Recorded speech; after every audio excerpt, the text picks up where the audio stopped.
truth about grooming gangs, Prime Minister? In this episode, we demand answers from Keir Starmer about the paedophile ASBOs. This is where warning notices come in. Child rape on a pretty industrial scale. This makes stuff go away. You're handing a paedophile a letter and basically saying, continue. My child didn't deserve to die like that. They feel untouchable. Are they a cover-up tool? We revealed that not a shred of evidence was behind a tactic used in thousands of cases. You got to do something about this. Well, they didn't work, Mr. Starmer, did they? Why won't you answer our investigation?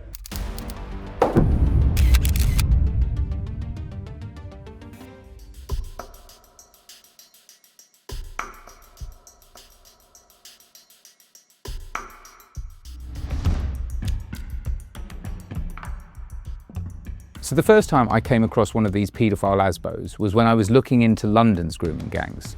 I was reading a report that described a child being coerced into going to a hotel where she was plied with drugs, alcohol, and then raped by multiple men.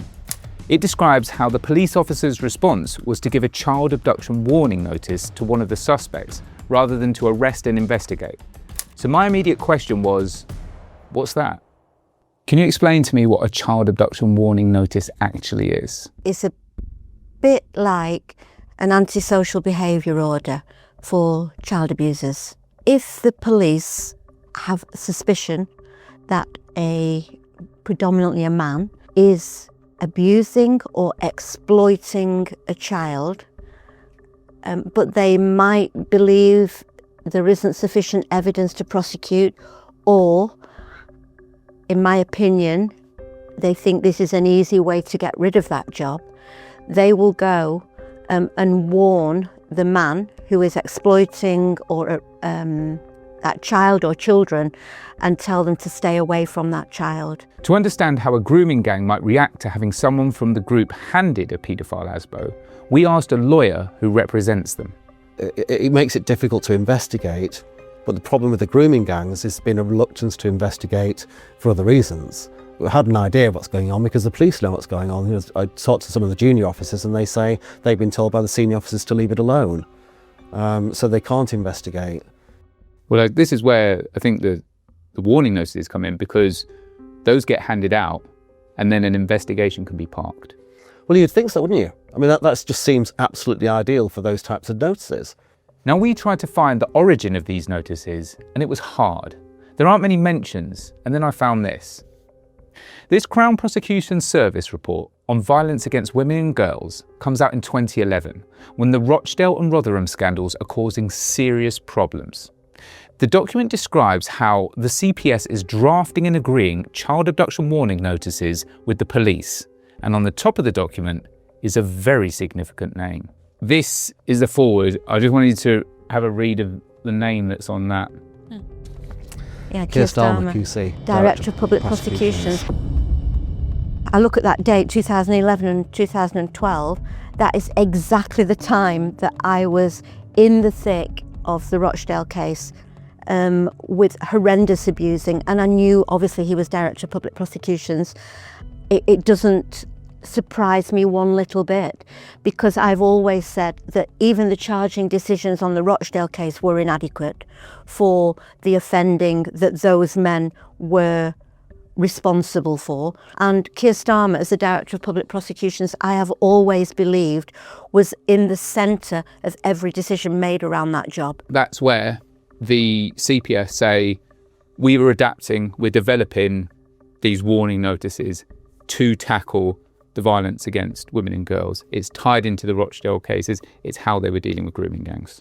Yes, I mean, I've always felt that the notices are almost a warning not to get caught. It's not a warning to try and stop child abduction or child abuse. It's a warning to say, the police have got some interest in you. Be extra careful, be extra vigilant. Because nothing happens to them. It doesn't make any difference to their day-to-day life. They're just told, look, there's this warning, you've got to be careful. And for that type of person who's involved in that type of crime, they will take the extra steps not to get caught. The question to be asked is why? And I see the child abduction warning notices as another tool in a toolbox to get rid of serious cases in the easiest possible way. But for me, that's not what the law should be. If the evidence is there for serious crime, you throw the book at these people. Now, one of the reasons we found that the CPS wanted to have these letters was so they could use them in court to prove that an adult knew the child they were accused of abusing was underage and not allowed to see them. So we asked the defence lawyer if that was really the case. All the clients we have are under investigation or they've been charged with a sex offence. A lot of it is online offences, a lot of it is grooming. It's the most serious kind of sexual offending. We have probably dealt with thousands of clients and we are contacted every day, every week, every month, every year by new clients. I think I've probably seen 2 or 3 of those warnings. We just don't see them.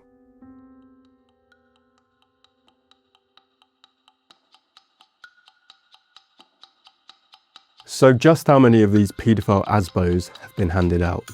We asked every single police force in the country and the total since 2008, more than 13,000.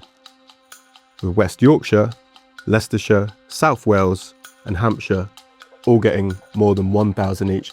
The thing is though, it's likely the actual figure is much higher. Now just look at all the white on this map. That shows which forces provided little to no data. The more red an area, the more data a force gave us, but still only one force, West Yorkshire, answered us in full. In fact, 2 big forces that we know have issues with child sexual exploitation, the Met down in London and West Midlands, they gave us no data. Again, up in Northumbria, where 220 warning notices were handed out in a grooming gang operation between 2014 and 2018, we got another refusal, with the force saying it would take a year to do the work needed to answer our question. Again, in Greater Manchester, another region blighted by grooming gangs, police said they only began manually inputting data from 2023 and recording it centrally from 2024. Based on that response, it appears up until quite recently, a groomer could get a warning notice in Rochdale, but police in Oldham would have no idea.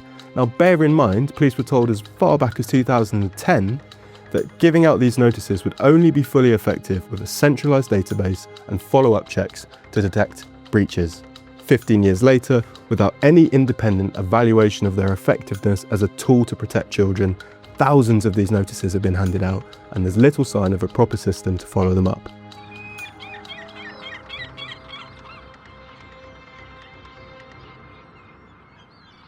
So after gathering all the evidence that we have about these warning notices, we wanted to put it to someone with real life first-hand experience of the damage that grooming gangs can do. So I've come up to Barrow in the northwest to speak to Ellie Reynolds, who is a victim of the gang up here. What is a letter going to do to hold that person to account, deliver justice for the victim? You're handing a paedophile a letter and basically saying, continue. There's no solving the problem there. There's no protecting our public. It's actually more of a risk to the public that all they're trying to do is hand over a piece of paper to make it go away. That's weak in itself. I don't feel like they've done any work there whatsoever. No education, and it shows really a lack of education from the authorities that we're meant to trust to protect our children and our future. I feel like he's completely incompetent. He's got no compassion. He does nothing for this country whatsoever. I feel like he's putting his name there to something that he thinks is really good, and actually that's just proved how weak he really is. Part of the reason he's Prime Minister is because he said that he did a good job when he was at the CPS. Do you think we need to look at that again there? I believe the Prime Minister needs looking at. I think it's not in his best interest to continue his role whatsoever.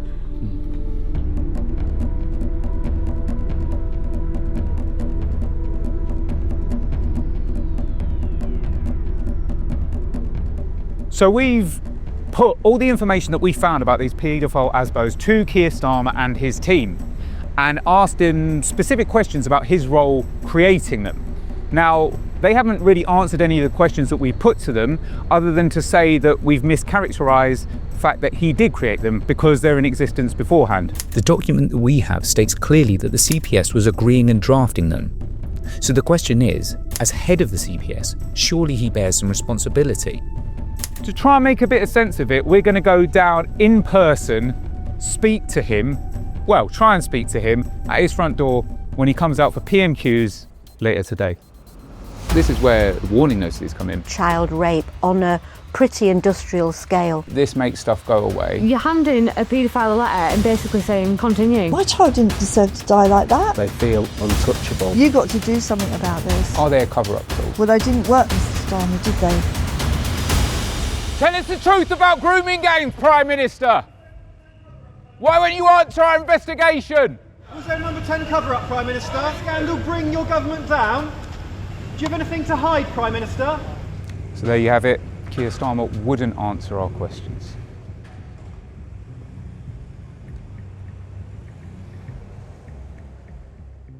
So there you have it. Keir Starmer has not answered our questions on grooming gangs. The real issue is this. Why was Keir Starmer able to build a political career with selective references to his time as Britain's top prosecutor? Now, us journalists, or indeed the British public, can't access the internal CPS discussions that he's repeatedly referred to. What's the consequence of that? Well, it means that the only person who gets to talk about their time at the CPS is Keir Starmer, and that has allowed him to build a narrative where he is the hero of the grooming gang scandal. So I ask you this, Prime Minister. Release the internal discussions from the CPS on grooming gangs and let the British public decide for itself the truth in all of this. I'm Garner-Purkis. You've been watching the Express Report. Remember, when they told you real journalism died, they lied.